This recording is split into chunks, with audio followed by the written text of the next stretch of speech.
Hi friends, இன்றைக்கி morning பிரேக்ஃபாஸ்ட்டுக்கு பார்த்தீங்கன்னா பூரியும் உருளைக்கிழங்கு மசாலாவும் தான் செஞ்சுருந்தேன். ஹஸ்பண்ட் லஞ்ச் பாக்ஸ்க்குமே இதுவே எடுத்துகிட்டு போகிறேன்னு சொன்னதுனால பூரியை பேக் பண்ணி கொடுத்து விட்டாச்சு.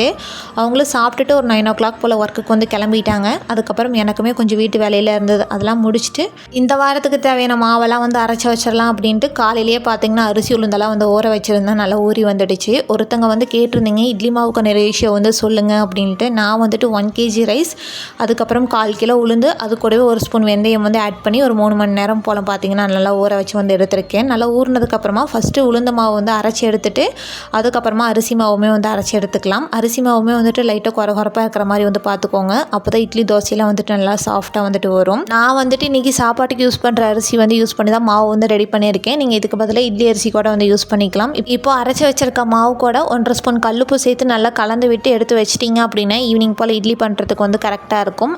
அதுக்கப்புறம் ட்ரெஸ் எல்லாம் எடுத்து காய வச்சுட்டு மதியம் லஞ்சுமே பார்த்தீங்கன்னா பண்ண ஸ்டார்ட் பண்ணிட்டேன். ஓகே ஃப்ரெண்ட்ஸ், உங்களுக்கு இந்த வீடியோ பிடிச்சிருந்தா சேனலை சப்ஸ்கிரைப் பண்ணிக்கோங்க. தேங்க்ஸ் ஃபார் வாட்சிங்.